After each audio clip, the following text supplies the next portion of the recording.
So welcome to the next class of income tax. Very important class. Section 54 करेंगे आज हम. अपने phone silent रखना. कैपिटल गेन्स एग्जाम्पशंस सेक्शन 54 की बहुत सारी कैटेगरीज हैं. 54, 54B, D, EC, F, G and GA. पहला पॉइंट है 54. That is capital gain on transfer of long-term residential house property. Here transfer means sale. Transfer का मतलब इस कैटेगरी में क्या है? सेल. अब अगर आपने कोई भी अपना रेजिडेंशियल हाउस प्रॉपर्टी बेच दिया, मतलब जिसमें आप रह रहे हो वो घर आपने बेच दिया, तो आपको ये एग्जम्पशन कब मिलेगी? फॉर एग्जाम्पल, कार्तिक ने 2 करोड़ का अपना एक घर बेचा जो उसने परचेज किया था 50 लाख का. तो 1 करोड़ 50 लाख का इसको जो अमाउंट है, this is long term capital gain. ठीक है, इसके ऊपर इसको क्या देना पड़ेगा? टैक्स. लेकिन अगर वो ये टैक्स बचाना चाहता है तो उसको ये 1.5 करोड़ जो उसके पास बचे हैं, he should invest that money in a new residential house property within 2 years after the sale और 1 year बिफोर द सेल. अगर 2022 में आपने बेचा है तो उससे 1 साल पहले या 2 साल बाद. अब 1 साल पहले कैसे? कई बार ये होता है ना, हम एडवांस मनी दे देते हैं, बयाना कर लेते हैं, लेकिन बाद में खाली करेंगे अपना घर, हम बाद में शिफ्ट होंगे. तो the rule is 1 year before और 2 years आफ्टर. प्लस वो 3 साल के अंदर अंदर घर कंप्लीट हो जाना चाहिए जो आप नया बना रहे हो. न्यू हाउस जो आपने बनाया है, that should be completed with in the period of 3 years. Now income tax says very important ruling here. अगर आपने वो घर भी बेच दिया तब आपको कोई एग्जम्पशन नहीं मिलेगी. प्लस जो यहां पे आपने एग्जम्पशन ली थी वो भी क्या हो जाएगी? टैक्सेबल. और लाइफ टाइम में एक बंदा एक ही बारी ये एग्जम्पशन को एंजॉय कर सकता है, उसके बाद नहीं. फॉर एग्जाम्पल, आशु ने नया घर बनाया जैसे अभी, ठीक है, अब उसको ये एग्जम्पशन मिल सकती है. अगर उसने पुराना घर बेच के नए घर में इन्वेस्ट कर दिया, he can claim that exemption. But अब मान लो वो नया घर भी बेच के 5 साल बाद एक और घर ले लेता है, तो उसको ये एग्जम्पशन क्लेम करने का मौका नहीं मिलेगा. Once in a life time a person can do this. क्यों? ऐसा क्यों? इसका लॉजिक क्या होगा? अगर तुम बच्चे बार बार घर बेच के नया घर ले रहे हो तो तुम तो प्रॉपर्टी डीलर बन गए ना. तो वो कैपिटल गेन्स तो रहा ही नहीं, वो कैपिटल एसेट नहीं बन गई, वो क्या बन गया तुम्हारा? Business and profession.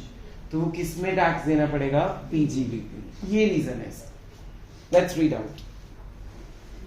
सेक्शन 54 क्या कहता है? इन केस एन इंडिविजुअल और एचयूएफ, मतलब सिर्फ 2 लोगों को ही ये एग्जम्पशन क्लेम मिल सकता है, इंडिविजुअल और एचयूएफ को. जो मैं मेन चीजें बोलूंगा उसके ऊपर अंडरलाइन करते जाना. ये सबसे मेन चीज है, इंडिविजुअल और एचयूएफ. किसी भी बीओआई, एसोसिएशन ऑफ पर्संस को, कंपनी को ये एग्जम्पशन नहीं मिलती. Okay.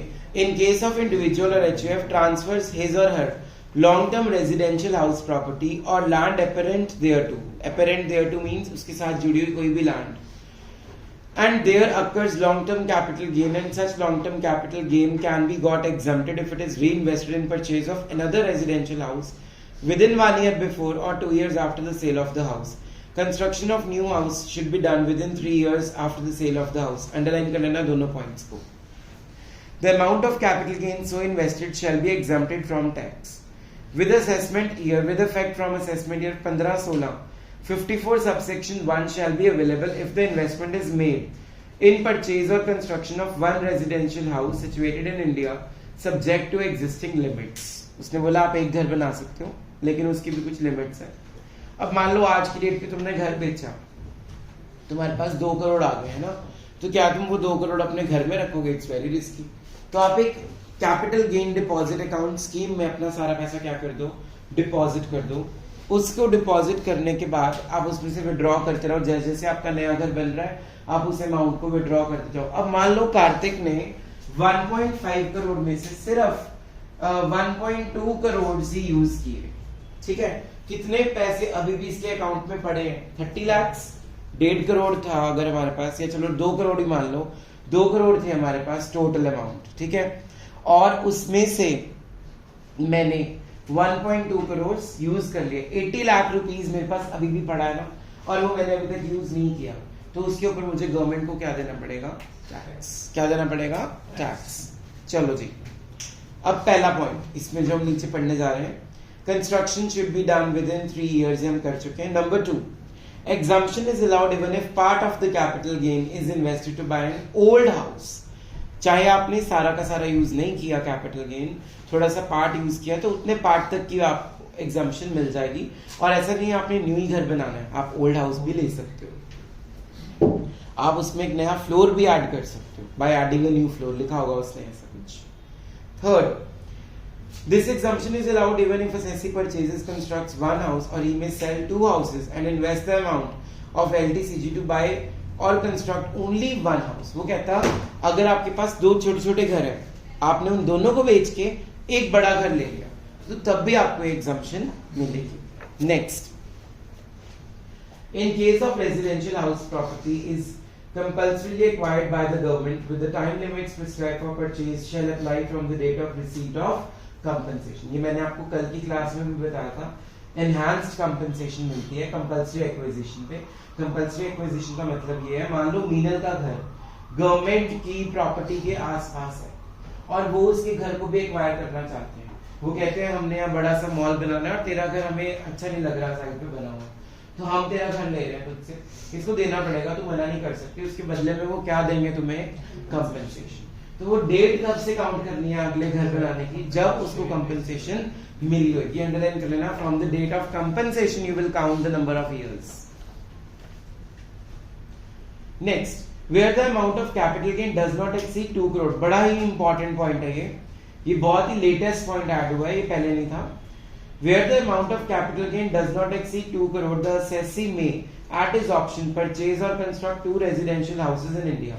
However, if assessee exercises this option in any assessment year, he shall not be subsequently entitled to exercise the option for the same or any other assessment year.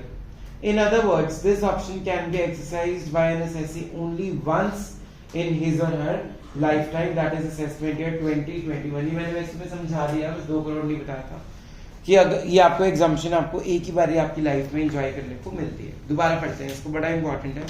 वो कहता है where the amount of capital gain does not exceed 2 crore, the assessee may at his option purchase or construct 2 residential houses in India। अगर आपका 2 करोड़ से कम का amount है तो 2 घर आप बना सकते हो, नो प्रॉब्लम। लेकिन अगर एक्सरसाइज आपने कर लिया, ये ऑप्शन आपने 2 घर बना लिए और 2 करोड़ से कम ही आपका कैपिटल गेन, तब आपको अगले किसी भी असेसमेंट ईयर में ये बेनिफिट दोबारा नहीं मिलेगा। ठीक है। Amount deposit in capital gain deposit account scheme, ये मैंने आपको बता दिया, घर में पैसा रखने की बजाय आप ये वाला अकाउंट खुलवाओ, और ये वाला अकाउंट सिर्फ एक ही बैंक में खुलता है, स्टेट बैंक ऑफ इंडिया। किसी भी और बैंक में ये अकाउंट नहीं खुल सकता। In case the amount of capital gain is not reinvested for the purchase or construction of new asset or new house or houses up to the last date of filing of return under section 139, then it should be deposited in the capital gain deposit account scheme with a specified bank authorized by central government in accordance with this scheme. Any amount already utilized by the assessee for purchase or construction of the new house together with the amount so deposited shall be deemed to be the cost of new house.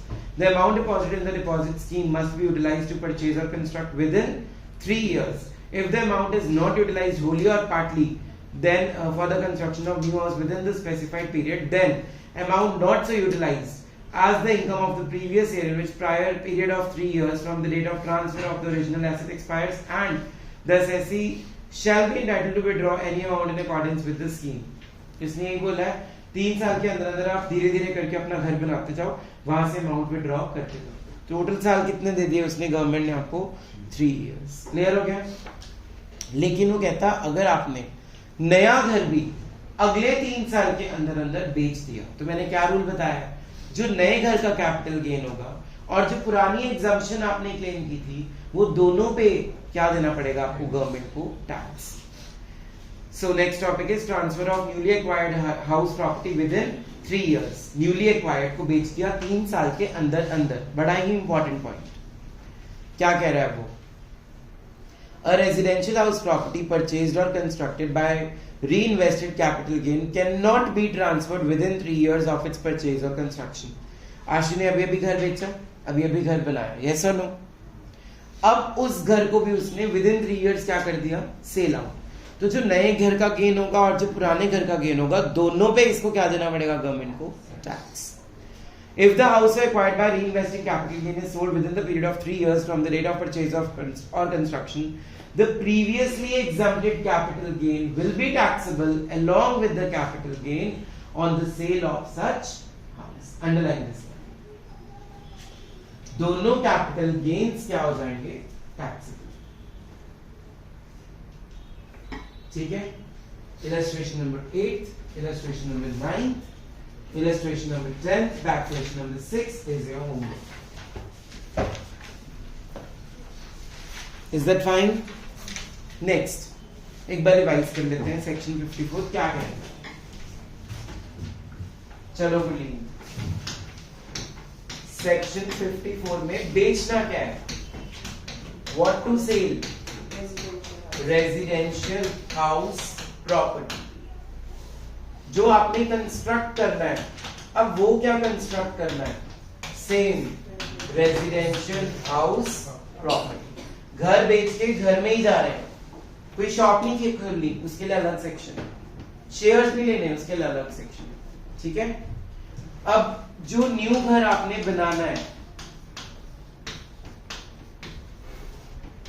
उसके लिए 2 time limits दी है, 1 year before and 2 years after the sale. Clear है? अब main चीज है, जो नया घर है वो कितने सालों में कंप्लीट हो जाना चाहिए, new house completed should be complete within 3 years। पैसा कहाँ रखेंगे, कैपिटल गेन डिपॉजिट अकाउंट, कौन से अकाउंट में, specified bank by central government and that is right now SBI। हाँ जी, और क्या रूल पढ़ा था हमने इसमें, बोलो, वो बाद में आएंगे उस पर। और क्या था इसमें, इसके अमाउंट जो विड्रॉ करिए, अगर आपने अमाउंट पार्शली भी विड्रॉ करी है या पार्शली भी इन्वेस्ट करी है, उस अमाउंट की भी आप क्या ले सकते हो, एग्जम्पशन, और बाकी का अमाउंट पे आपको क्या देना पड़ेगा, टैक्स। अब मेन चीजें, कंडीशंस, वो क्या क्या कंडीशंस थी, नंबर 1, अगर आपको कंपनसेशन मिला है गवर्नमेंट से कंपल्सरी एक्विजिशन के ऊपर, तो डेट कब से काउंट करनी है, जब आपको कंपनसेशन रिसीव हुआ है, तब से 3 साल काउंट करने हैं। सेकंड मेन पॉइंट, 2 करोड़ रुपए से अगर आपका कैपिटल गेन कम है, लेस देन है, तो आप कितने घर कंस्ट्रक्ट कर सकते हो, 2 घर, लेकिन लाइफ टाइम में ये एग्जम्पशन सिर्फ एक ही बार मिले, once in a life time, ठीक है जी। उसके बाद हमने पढ़ा सेल ऑफ न्यू हाउस, कितने सालों तक नहीं बेचना, 3 इयर्स तक। अगर बेच दिया तो पुराना कैपिटल गेन बोलते नहीं, और न्यू कैपिटल गेन दोनों पे क्या देना पड़ेगा गवर्नमेंट को, फटाफट से नोट्स बना लो नोटबुक पे जल्दी। Section 54 complete. सेक्शन 54B क्या कहता है, 54B देखो, capital gain on transfer of self cultivated agricultural land in urban areas. What is self cultivated Ashutosh? इस लैंड के ऊपर जो काम है खुद काम कर रहे हो आप, किसी और से नहीं करवा सकते, ठीक है। So it should be self-cultivated. Zero. Okay. When on the transfer of agricultural land which was being used for agriculture purpose by the assessee or his parents for a period of at least 2 years immediately preceding the year of transfer. देखो बड़े ध्यान से सुनना मेरी बात. अगर आप आज एक एग्रीकल्चरल लैंड बेच रहे हो तो आज से पीछे 2 साल उस पे सच में एग्रीकल्चर का काम होना चाहिए. अगर आपने उस पर कोई और काम किया है तो फिर वो एग्जम्पशन आपको नहीं मिलेगा. आज जब आप बेच रहे हो अपनी एसेट को गुडलीन कॉर्ड तो उससे 2 इयर्स पहले उस पे सिर्फ काम क्या होना चाहिए? Agriculture. This is the main condition. Underline करते रहो, ये नोट्स में आएंगी चीजें, यही प्रैक्टिकल में आएंगी चीजें. और मैंने एक नोट बनवा दिया, बाकी के तुम घर से खुद बनाओगे. आगे वो क्या कह रहा है सुनो. And there occurs some capital gain, and such capital gain is reinvested for in the purchase of agricultural land. मतलब इस सेक्शन 54B क्या कहता है? क्या बेचना है? Agricultural land. खरीदनी क्या है? Agricultural land. उससे कितने साल पहले एग्रीकल्चर का काम होना चाहिए? 2 साल. और कितने टाइम के अंदर अंदर आपने अमाउंट री इन्वेस्ट करना है? 2 साल. क्लियर हो गया? Next, exemption under section 54B is available only to individuals and HF. ये चीज उसमें भी कॉमन थी, ये मैंने लिखा नहीं नोट्स में, आपने लिखना है, अभी लिख लो. Exemption available only to individual and HF. सबसे पहले ये लिखना है किसको मिलती है एग्जम्पशन. ठीक है. नेक्स्ट, अगला पैराग्राफ देखो बच्चों. Amount deposited in capital gain deposit scheme account. वही सेम, आपने घर पे पैसे नहीं रखने. कहां पे रखने हैं? अकाउंट में रखने हैं. अकाउंट का नाम क्या है? Capital gain deposit scheme account. कौन खोलेगा? हम खोलेंगे. कौन से बैंक में जाना है? शेड्यूल्ड बैंक में जाना है. किसकी परमिशन होगी शेड्यूल्ड बैंक के ऊपर? Central government. प्रेजेंटली वो बैंक कौन सा है? SBI. ये सारा लिखना है आपने. अब अगला पैराग्राफ देखो क्या कह रहा है. Transfer of new agricultural land within 3 years. वही सेम रूल जो मैंने ऊपर लिखा है. Sale of new house within 3 years. क्या था उसका रूल? नया वाला टैक्स, नया वाला गेन प्लस पुराने वाला गेन, दोनों पे क्या देना पड़ेगा? टैक्स. यहां पे भी सेम है. तो क्या कहता है 54B? ऊपर मुंह सबका होना चाहिए. किसको मिलती है ये एग्जम्पशन? मैंने अभी बोली क्या बोल रहा है आपको? नीचे नहीं देखना. 54B किसको मिलती है बोलो? Individuals and HF. बेचना क्या है? Agricultural land. Agricultural land self cultivated होनी चाहिए, अर्बन एरिया में होनी चाहिए. 2 साल पहले उसमें क्या काम होना चाहिए? एग्रीकल्चर. जो अमाउंट आपको मिला है वो अमाउंट आपने री इन्वेस्ट कितने सालों के अंदर अंदर करना है? अगले 2 सालों के अंदर अंदर करना है. किसमें करना है? एग्रीकल्चरल लैंड में. पैसे घर पे नहीं रखने. कहां जमा करा दो? Capital gain deposit account scheme में, जो सेंट्रल गवर्नमेंट का शेड्यूल्ड बैंक होगा उसमें जमा करा दो. अगर आपने सारा अमाउंट अभी इन्वेस्ट नहीं किया, जितना भी किया है उसके ऊपर भी आपको क्या मिल जाएगी? एग्जम्पशन. बाकी के ऊपर आपको क्या देना पड़ेगा गवर्नमेंट को? टैक्स. क्लियर? अगर आपने नई लैंड को भी अगले 3 साल के अंदर अंदर बेच दिया तो 54B क्या बोल रहा है कि जो नया कैपिटल गेन हुआ और जो पुरानी एग्जम्पशन मिली थी उन दोनों को क्लब करके गवर्नमेंट आपसे क्या ले लेगी? जैसे यहाँ पे था नए घर को भी नहीं बेचना 3 इयर्स में, यहाँ पे है नए अर्बन एग्रीकल्चरल लैंड को भी नहीं बेचना with in 3 years. This is section 54B. Make notes by yourself at your home. Next, capital gains on compulsory acquisition of land and buildings, that is 54D. This is very important section. Let's read out properly.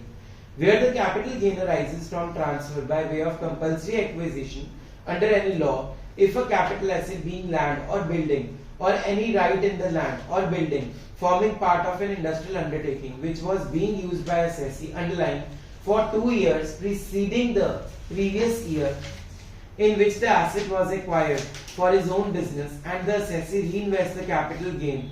पहले तो ये बताओ, land and building का कुछ part भी अगर आप बेच रहे हो, वो पार्ट आपकी इंडस्ट्री होनी चाहिए, आपका बिजनेस का रिलेटेड होना चाहिए. उस पे आपने जैसे आज की डेट पे 5 नवंबर 2022 को अगर मैं वो बेच देता हूँ, कुछ भी एरिया ऑफ द लैंड, कुछ भी एरिया ऑफ द बिल्डिंग या पूरी बिल्डिंग बेच देता हूँ, तो उससे बच्चों 2 साल पहले उसमें मेरा क्या चलना होना चाहिए? बिजनेस अंडरटेकिंग, इंडस्ट्री होनी चाहिए. ठीक है. अब वो कह रहा है आपने खरीदना क्या है उससे? reinvests the capital gain from such a transfer in purchase of another land or building or right in land or building or construct another building within 3 years after the transfer. बेचना क्या था? Land and building. खरीदना भी क्या है? Land and building. 54 section में क्या था? बेचना क्या है? Residential house. खरीदना क्या है? Residential house. 54 बी में क्या था? बेचना क्या है? Urban agricultural land. खरीदनी क्या है? Agricultural land. 54 डी क्या बोलता है? क्या बेचो? Land and building. खरीदो भी क्या? Land and building. बिजनेस के पर्पस के लिए होनी चाहिए. घर के लिए लैंड एंड बिल्डिंग नहीं ले रहे हम. कौन से पर्पस के लिए ले रहे हैं? बिजनेस के पर्पस के लिए ले रहे हैं. ऊपर मुंह ऊपर मुंह. 54 क्या कहता है? जो नया घर आप ले रहे हो 1 year बिफोर और 2 years आफ्टर. सेकेंड वाले में 54 बी में एग्रीकल्चरल लैंड कितने सालों में लेनी है? 2 years.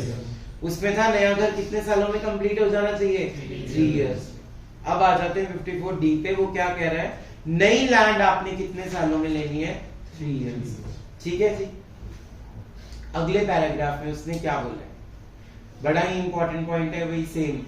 जो नया आपने एसेट लिया है, नई लैंड एंड बिल्डिंग ली है, उसको अगले 3 साल में नहीं बेचना. अगर आपने बेच दिया तो नए वाला कैपिटल गेन प्लस पुराने वाला कैपिटल गेन दोनों को क्लब करके क्या ले लेगी गवर्नमेंट आपसे? सेम रूल्स है सब कुछ. आगे चलते हैं.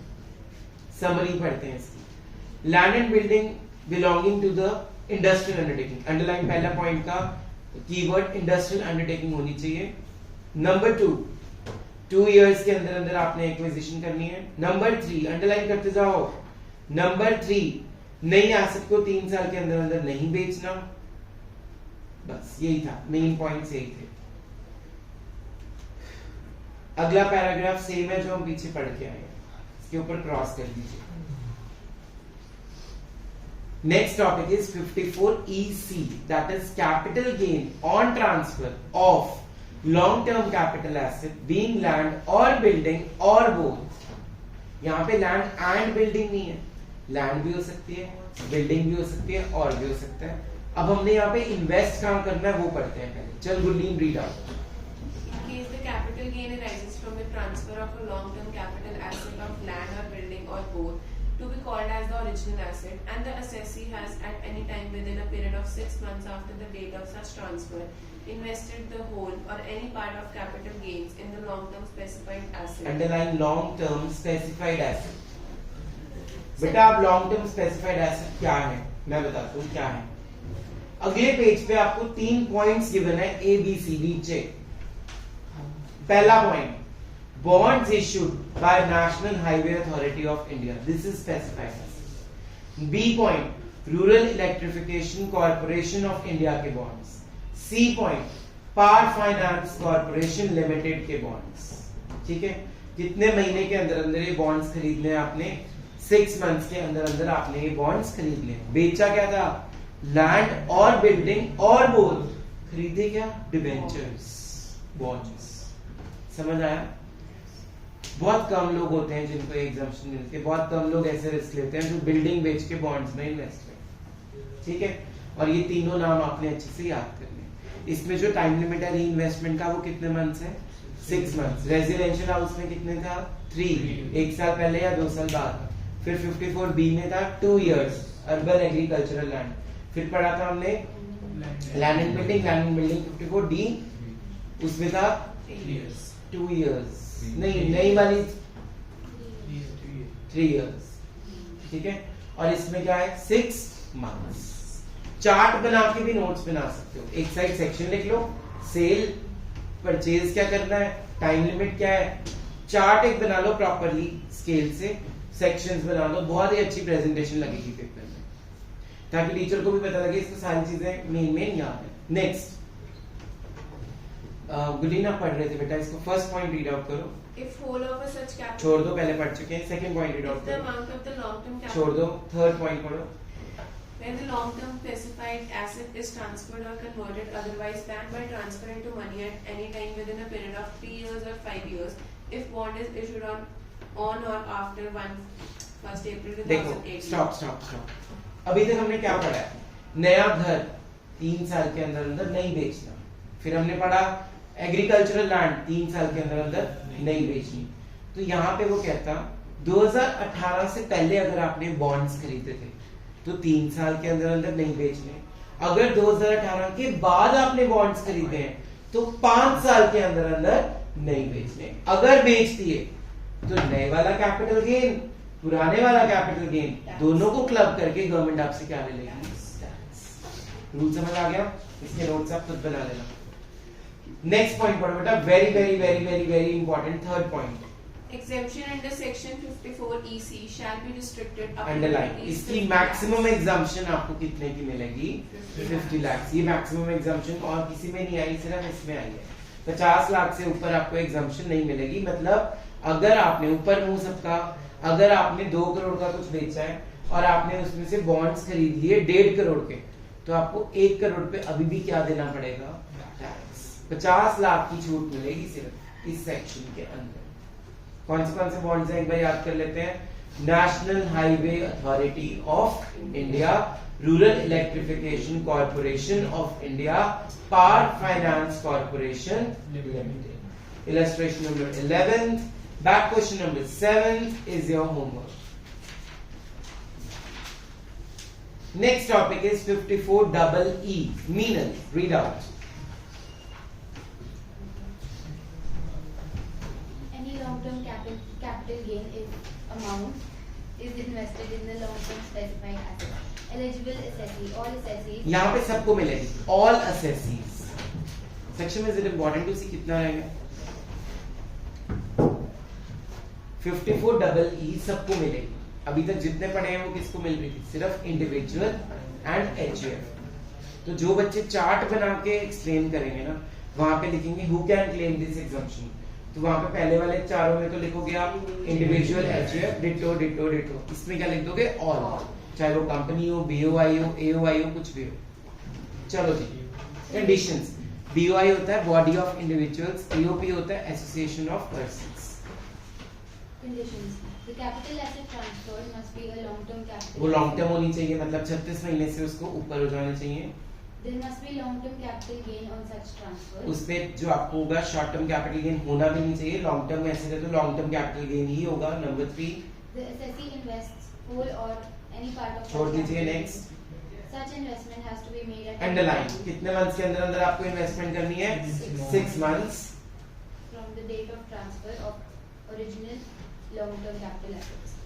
The amount of investment made on or after the first day of April 2016 in the long-term specified asset by an assessee during any financial year does not exceed rupees ठीक है। 50,000. 2016 के बाद ये रूल आया है। पहले इनफाइनाइट अमाउंट था, अब फिर से उन्होंने इसकी भी लिमिट रख दी कि 50 लाख से ऊपर आप नहीं कर सकते। Next, The investment made by an assessee in the long-term specified asset from capital gains arising from the transfer of one or more original assets during the financial year in which the original asset or assets are transferred and in the subsequent financial year does not exceed rupees 50 lakhs. उसने बोला अगर आपने 2-3 assets बेची हैं फिर भी आपका amount 50 lakh से ऊपर नहीं होना चाहिए। चाहे आप एक एसेट बेच लो, चाहे आप 2 एसेट्स बेच के इन्वेस्ट कर लो, दोनों का अमाउंट मैक्सिमम कितना हो सकता है? 50 lakh. Next point, The long-term specified asset is not transferred by the assessee. ये वही सेम रूल, जो नई वाली आपने एसेट ली होगी, ऊपर मुंह, जो नई वाली एसेट ली होगी उसको कितने साल के अंदर अंदर नहीं बेचना? 3 ईयर। अगर बेच दिया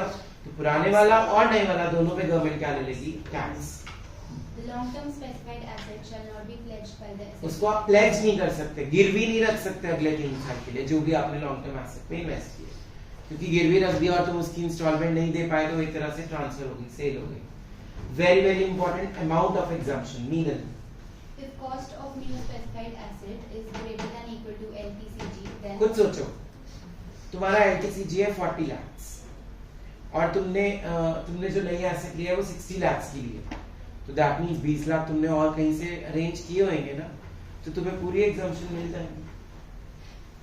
बात समझ आ रही है मेरी? तुम्हें पूरा का पूरा 40 लाख की छूट मिल जाएगी। तुम्हारा LTCG कितना था? 40 lakh. LTCG is what? Long term capital gain and you purchase the amount of asset of 45 lakhs. तो आपने 5 लाख रुपया कहीं और से अरेंज किया होगा ना, आपने कैपिटल गेन का तो सारा अमाउंट क्या कर दिया?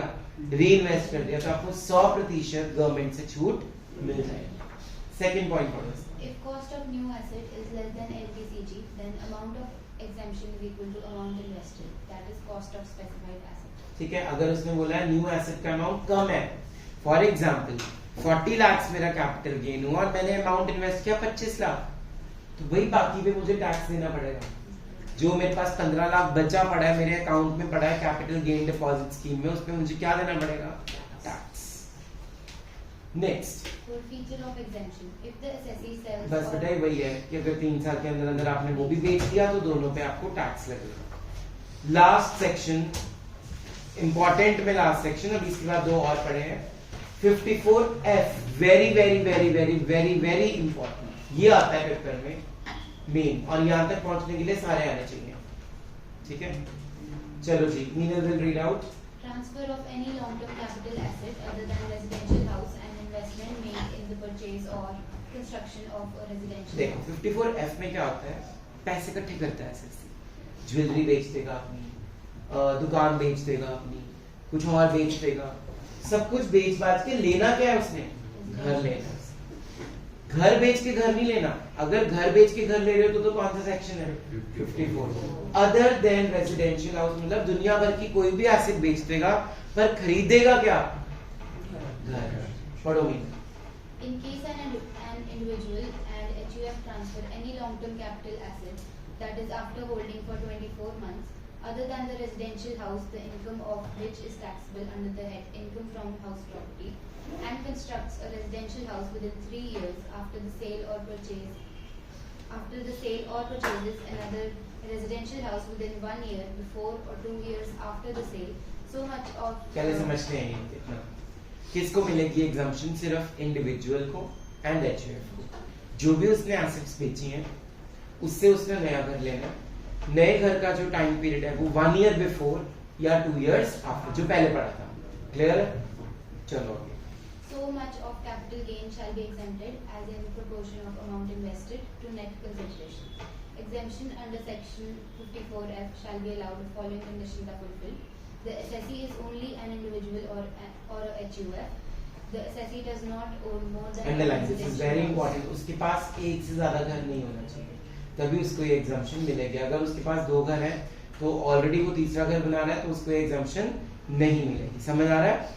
उसके पास एक ही घर होना चाहिए। Underline, does not own more than 1 residential house on the date of transfer. For example, मान लो मेरे पास मोहाली में भी घर है, मान लो मेरे पास पंचकुला में भी घर है, और मैंने अपनी ज्वेलरी बेच दी, शेयर्स बेच दी, और मैंने एक और घर खरीदा है खरड़ में, तो मुझे 54F नहीं मिलेगा क्योंकि मेरे पास ऑलरेडी कितने घर हैं? 2। लेकिन अगर यही चीज सिर्फ मोहाली वाला घर होता तो मेरे पास ये एग्जम्पशन में क्लेम कर सकता। Next point. The assessee transfers above mentioned asset or assets other than a residential building and there is a long-term capital gain. कुछ भी बेच सकता है वो, लेकिन आपने अपना घर नहीं बेच के घर लेना, क्योंकि घर पे घर तो कौन सा सेक्शन में हाईलाइट हो जाएगा? 54।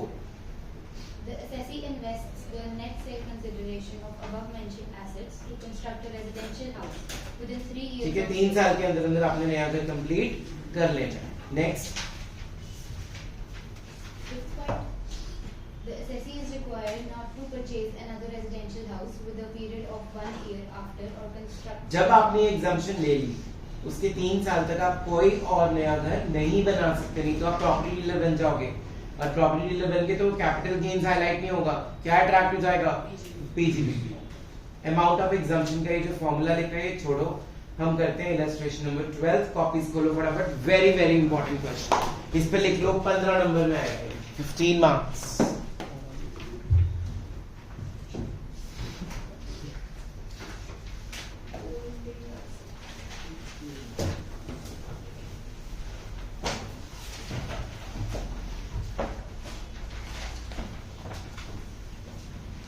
Mr. H submits the following particulars about sale of assets during the year 21-22. Mr. H ने बहुत सारी चीजें बेची हैं, आपको दिख रहा होगा क्या क्या बेचा है बेचारे ने? Jewellery, plot and gold. Sale price given है, एक्सपेंसेस ऑन सेल गिवन है, कॉस्ट ऑफ एक्विजिशन गिवन है, cost of year of acquisition given है, CII गिवन है। ठीक है, तो ऑब्वियसली देखो तुम्हारे ईयर्स जो है 7, 8, 4, 5, 9, 10, तो कॉमन सेंस सारे के सारे गेन्स शॉर्ट टर्म तो होने से रहे, सारे के सारे गेन्स कौन से हो गए? Long term. तो ये हमारी एक कंडीशन थी कि वो लॉन्ग टर्म होना चाहिए। अगर इसमें से कोई शॉर्ट टर्म होता वो हम ना लेते। हमने सिर्फ कौन सी चीज एसेट्स लेनी है, लॉन्ग टर्म। शॉर्ट टर्म वाली रीइन्वेस्टमेंट पे कोई एग्जम्पशन नहीं है। तो he has purchased a house for rupees 12 lakh on 1st March 2022। उसने ये सारा कुछ बेच के बच्चों ने घर बनाया है। कितने का बनाया है, 12 लाख का। Calculate the amount of taxable capital gain if CII is, आपको ECI का रेट गिवन है। तो पहले हमने क्या करना है, सबसे पहले हमने निकालना है पार्ट 1 में capital gain, calculation of capital gain. चलो श्रेय, पहली एसेट कौन सी बेच रहा है वो, ज्वेलरी। दूसरी, तीसरा, अब मेरे को ये बता खड़ा हो कि गोल्ड ज्वेलरी नहीं है।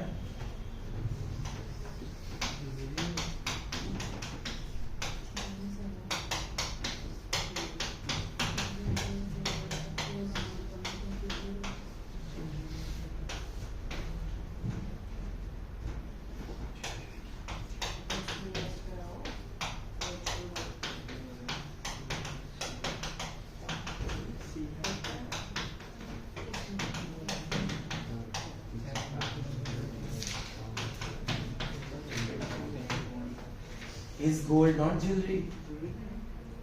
फिर ये गलत नहीं होगा question. Section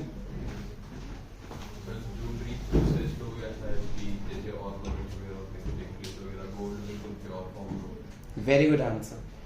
gold is not a part of jewellery. Always remember gold is a capital asset, तो उसको अलग ट्रीट करता है इनकम टैक्स डिपार्टमेंट। हम लोग तो ज्वेलरी बोल देते हैं, बट इनकम टैक्स में उसकी बहुत सारी बाइफिकेशंस है, वो थ्योरी में पढ़ा हुआ।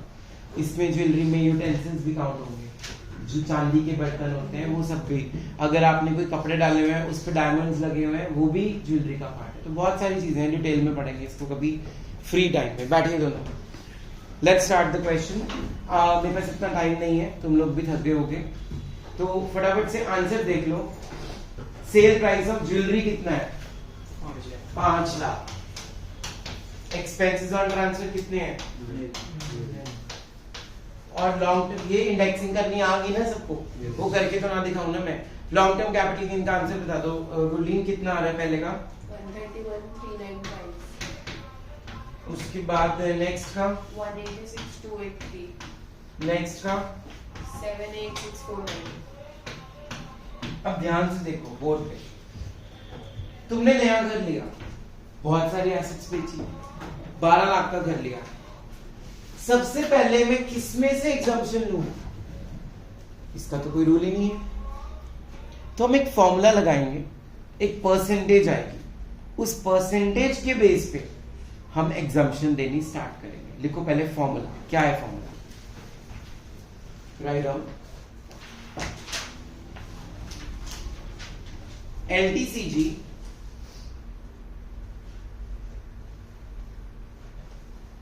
into amount invested upon net consideration, LTCG into amount invested upon net consideration।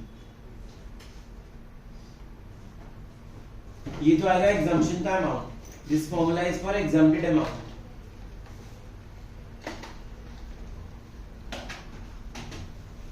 एक और फॉर्मूला लिखो, LTCG upon net consideration into 100, LTCG upon net consideration into 100।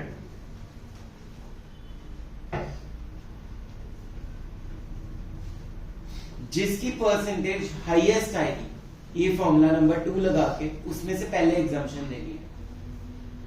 पहले फॉर्मूला नंबर 2 अप्लाई होगा। करते हैं सॉल्व। बोर्ड पे देखो, अपने कैलकुलेटर्स चलाओ जल्दी। हाँ जी श्रेय, LTCG ज्वेलरी से कितना हो रहा है,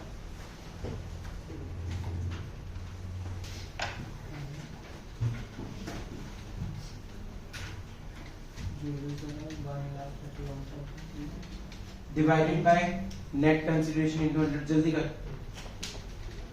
परसेंटेज टू लीव 26.8। कितना आया, 26। अगला निकालो,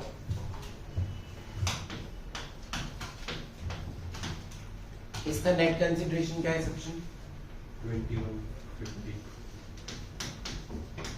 50 the 5. करो 8.6. 8.6 नेक्स्ट करो 31.45. Consideration 2 lakh. इसका 2 लाख है 2 lakh 50. 2.5. कितना आ गया 31.45. हाईएस्ट किसका है तो सबसे पहले आप एग्जाम्पशन कहां से लोगे गोल्ड से फिर कहां से लोगे ज्वेलरी से और एंड में कहां से लोगे प्लॉट से ठीक है बुक में ना उन्होंने निकाल के नहीं दिखाए हुए लेकिन आंसर्स लिखे होंगे 26.28 चेक कर लेना अपना 8.66 एंड 31.46%। क्लियर है इतना पहले इतना नोट डाउन कर लो फिर मैं आगे कराऊं क्वेश्चन जल्दी से पूरा नोट डाउन करना है बुक की तरह ओके सबसे पहले एसेट कौन सी थी हमारे पास ज्वेलरी फिर क्या था प्लॉट फिर क्या था गोल्ड इसका लॉन्ग टर्म कैपिटल गेन कितना आया था कार्तिक ज्वेलरी का 300 अगला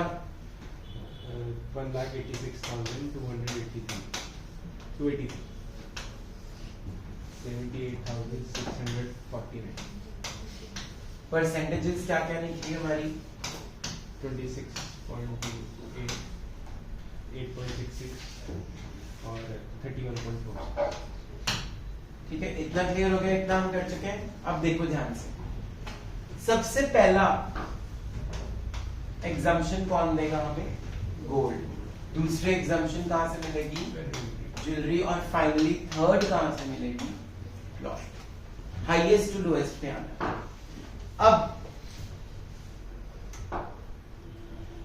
जो न्यू हाउस है वो कितने का है 12 लाख गोल्ड पे आ जाओ सब लोग गोल्ड पे आ जाओ जल्दी से गोल्ड की नेट कंसीडरेशन देखो कितनी है 2.5 लाख गोल्ड की नेट कंसीडरेशन है 2.5 लाख और हमने अमाउंट घर में इन्वेस्ट कितना किया है 12 लाख तो मतलब ये जो 12 लाख हैं उसमें से 2.5 लाख यूज हो गए यस और नो यस और नो अब 12 लाख में से 2.5 लाख यूज हो गए कितना पैसा और चाहिए अभी हमें बोलते नहीं 9,50,000 और चाहिए ठीक है जी तो यहां पे हमने एक रूल भी पढ़ा था अभी जब हमारा अमाउंट इन्वेस्टेड बड़ा होगा हमारे कैपिटल गेन से तो 100% हमें एग्जम्पशन मिल जाएगी यस और नो अब देखो अमाउंट इन्वेस्टेड कितना है यहाँ पे 2,50,000 12 लाख का हमने घर खरीदा है लेकिन हमारे पास इससे पैसे आए कितने थे गोल्ड से नेट कंसीडरेशन कितनी आई थी तो हमने ये सपोज कर लिया कि ये जो 2.5 लाख है हमने 12 लाख में यूज कर लिया है तो इसीलिए सारा का सारा कैपिटल गेन एग्जम्प्ट हो गया 78649 तो इसका टैक्सेबल गेन आ गया नील ऐसा क्यों हुआ है एक लॉजिक सिंपल सा समझाता हूं जिनको थोड़ी सी भी दिक्कत आई समझने में मेरी एसेट है मैंने उसको बेचा 2.5 लाख रुपए का और मैंने इन्वेस्ट जो किया है वो 2 लाख रुपए की है तो 50,000 अभी भी मेरे पास पड़े हैं मुझे उस पर क्या देना चाहिए गवर्नमेंट को पर अब यहाँ पे देखो मैंने जो अपनी एसेट बेची है वो 2.5 लाख की बेची बट घर कितने का लिया है 12 लाख का तो मुझे कोई टैक्स देना चाहिए गवर्नमेंट को नहीं देना चाहिए इसीलिए सारी एग्जम्पशन मिल गई सक्षम क्लियर आगे चले अगली परसेंटेज किसकी हाईएस्ट आई है ज्वेलरी की अब देखते हैं इसकी नेट कंसीडरेशन कितनी थी 5 लाख और घर में इन्वेस्ट कितना करना है अभी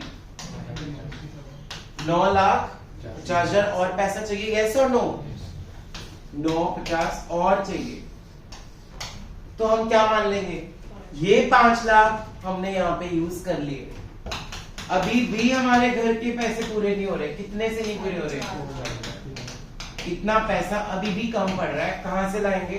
प्लॉट से। तो अब यहाँ पे भी वही की सिचुएशन बन गई, यस और नो?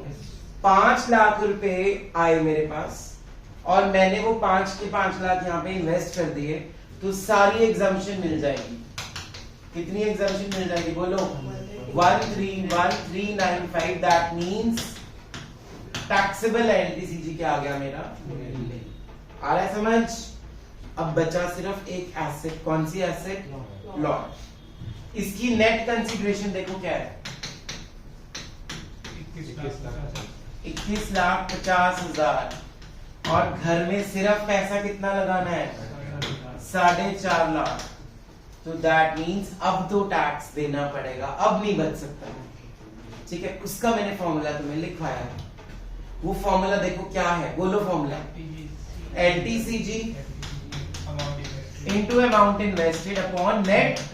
देखो अब इसका एलटीसीजी क्या है? ये है, बोलते नहीं 186,283 इनटू अमाउंट इन्वेस्टेड सिर्फ कितना है? 4.5 या 12 लाख ले लेते हैं बच्चे गलती से, जो बचा है वही लेना है। कितना है? 4.5 लाख। इसकी नेट कंसीडरेशन कितनी है? 21,50,000। फटाफट सॉल्व करो। कितनी एग्जाम्पशन आ गई बोलो? 38,990। मतलब इतने की छूट मिलेगी अब सिर्फ। तो इसमें से ये क्या कर देंगे? माइनस करो, कर क्यों नहीं? 186,283 में से 38,990 माइनस करो। बोलते हो? बोल रहा हूं। 147,293। दोबारा 147,293। ठीक है जी। So this is my taxable long term capital. So easy question, बस थोड़ी कैलकुलेशन का ध्यान रखना, कुछ गलती नहीं करनी, परसेंटेज में इधर उधर नहीं करना। अगर इसमें से कोई शॉर्ट टर्म एसेट आती उस पे एग्जाम्पशन नहीं देनी थी। 24 महीने से ज्यादा ही होनी चाहिए, और हमारे जो ईयर्स हैं वो आई थिंक सालों साल हो चुके हैं, तो मैंने चेक नहीं किए मंथ्स। तुम्हें अगर मैं दे दूं 2020 में लिया तो तुम्हें चेक करना पड़ेगा वो लॉन्ग टर्म है कि वो शॉर्ट टर्म है, फिर उसको उस कैटेगरी से इरेज कर देना। ठीक है, तो पहले क्या करना है, आपने नॉर्मल क्वेश्चन करना है, एलटीसीजी निकालना है, फिर एक परसेंटेज निकालनी है, फिर जो हाईएस्ट परसेंटेज होगी वहां से शुरू करना है। अमाउंट इन्वेस्ट जितना जितना होता जा रहा है उतना उतना माइनस करना है। एंड वाले में हमेशा फॉर्मूला लगाना है। अगर यहाँ पे भी मान लो 4.5 लाख का 4.5 लाख सारा इन्वेस्ट हो जाता, तो आंसर क्या आ जाता? नील। क्वेश्चन खत्म। बट यहाँ पे देखो ना हमारी नेट कंसिडरेशन कितनी है? हमारे पास 21,50,000 का नेट कंसिडरेशन पड़ा है और हमने चाहिए कितने? सिर्फ 4.5 लाख। तो यहाँ तो गवर्नमेंट नहीं छोड़ेगी, यहाँ तो कहेगी मुझे क्या चाहिए आपसे। So this question and this variety 54F is very important. ठीक है, 5 मिनट और लूंगा, ज्यादा नहीं। नेक्स्ट सेक्शन देखो अपना 54G। चलो मीनस पढ़ो। Capital gain on shifting of industrial undertaking from urban areas to non-urban areas. देखो मैंने मान लो चंडीगढ़ में अर्बन एरिया, जैसा नो चंडीगढ़ में कोई इंडस्ट्री खोली, अब मैं उसको लेके जा रहा हूँ मोहाली पिंड में। वो मोहाली पिंड क्या आ गया? नॉन अर्बन एरिया, ये सब लो। तो उसके लिए सेक्शन क्या बन गया? 54G। अब इसमें क्या क्या है, let's read out. Number 1, Capital asset, plant and machinery, land, buildings, or any right therein is transferred due to shifting of industrial undertaking from urban areas to rural areas. ठीक है, आप अर्बन से rural में जा रहे हो और अपनी लैंड एंड बिल्डिंग मशीनरी सब कुछ लेके जा रहे हो साथ में। Next, Capital gain is reinvested within a period of 1 year before. Same, 3 years वहां पे 1 year before and 2 years after था। यहाँ बस 2 की जगह क्या लगा दिया? 3। Underline 1 year before and 3 years after. Purchase of new machinery or plant for the purposes of business of the industrial undertaking. जो आपने न्यू मशीनरी ली होगी उससे वो बिजनेस के लिए लेनी है, घर पे रखने के लिए नहीं लेनी। Number 2, Acquiring building or land or construction of building for the purpose of his business in the said area. Shifting the original asset and transferring the establishment. that's it, बाकी हम सब पढ़ चुके हैं। अमाउंट ऑफ एग्जाम्पशन वही है बच्चों, ऊपर वो करो।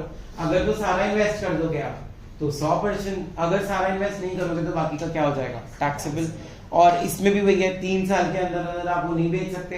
अगर आपने बेच दिया तो पुराने वाला और नए वाला दोनों पे क्या देना पड़ेगा आपको, टैक्स।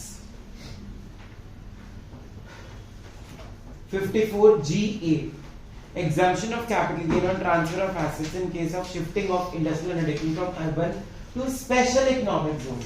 बोलिए स्पेशल इकोनॉमिक जोन क्या होता है? बैकवर्ड एरियाज, जिनको हम रिमोट एरियाज भी बोलते हैं, उनको प्रमोट करने के लिए, जैसे इंडस्ट्रियल, हमारा कौन सा पार्क है वो, Rajiv Gandhi international technology IT park बोलते हैं। वहां पे बिल्कुल कोई डेवलपमेंट नहीं थी, तो उसको डेवलप करने के लिए गवर्नमेंट ने वहां पे इंडस्ट्रीज लगवाई।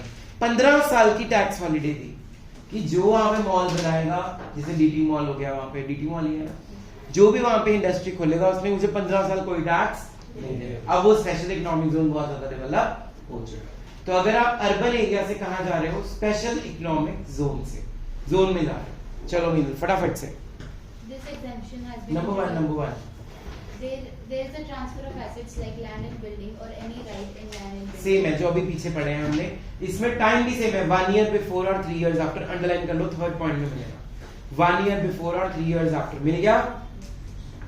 उसके बाद नीचे वाला पैराग्राफ पढ़ो, क्या है, no transfer of new assets within 3 years, मतलब जो नई एसेट आपने ली होगी उससे, उसको 3 साल के अंदर अंदर नहीं बेचना। अगर बेच दिया तो पुराने वाला और नए वाला दोनों क्या हो जाएंगे, टैक्सेबल।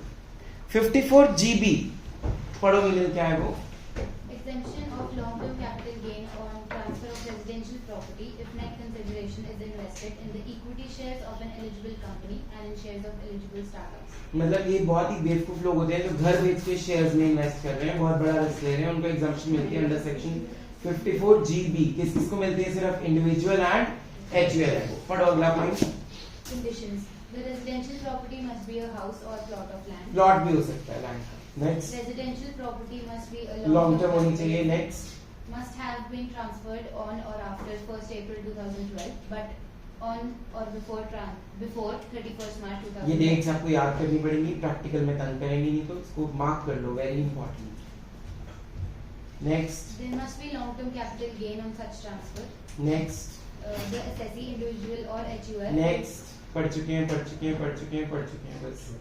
इसमें भी वही है, देखो फॉर्मूला जो मैंने अभी क्वेश्चन करा है, फॉर्मूला मार्क करो, LTCG into cost of new asset upon net consideration, यही है, देखना इधर, LTCG into cost of new asset को हमने अमाउंट इन्वेस्टेड लिखा है यहाँ पे, divided by same formula 54F। ठीक, इसमें भी वो शेयर्स को आपने नहीं बेचना आगे, अगर आपने बेच दिया तो टैक्सेबल हो जाएगा, लेकिन यहाँ पे ईयर्स अलग है, 3 इयर्स नहीं है। Let's read out 4 feature of exemption. Number 1, If the assessee sells or otherwise transfers the equity share of the eligible company within 5 years from the date of. ठीक है, 5 इयर्स है नॉर्मल टाइम, जैसे वहां पे 3 साल था। Number 2, If the eligible company sells or otherwise transfers the new asset within 5 years from the date of acquisition. यहाँ पे कौन सी एसेट्स हैं, यहाँ पे कंप्यूटर सॉफ्टवेयर, अंडरलाइन करो,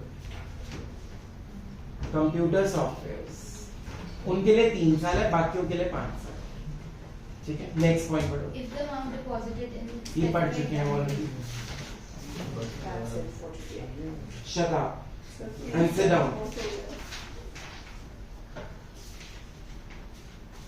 कल का होगा या 198 page number, treatment of capital loss, behave yourself, treatment of capital loss. देखो ऊपर मुंह करो सब लोग, अगर आपको कैपिटल गेन की जगह क्या हो गया तो अब आप क्या करोगे, उसको अगले साल के LTCG में से क्या कर सकते हो, सेट ऑफ कर सकते हो, और कितने साल तक लेके जा सकते हो। माय फेवरेट नंबर 8 इयर्स, याद रखना 8 इयर्स तक आप उसको आगे लेके जा सकते हो। पढ़ते हैं इसको, सेट ऑफ पढ़ो। Short-term capital loss can be set off from either short-term capital gain or long-term capital gain. एक तो ये चीज याद रखना, जो STCL है, शॉर्ट टर्म कैपिटल लॉस है, वो STCG और LTCG दोनों में से सेट ऑफ हो सकता है, लेकिन जो लॉन्ग टर्म कैपिटल लॉस होगा वो सिर्फ लॉन्ग टर्म कैपिटल गेन से ही सेट ऑफ होगा। चलो जी आगे, Carry forward. Unadjusted. बस अंडरलाइन कर ले 3 इयर्स। 8 years.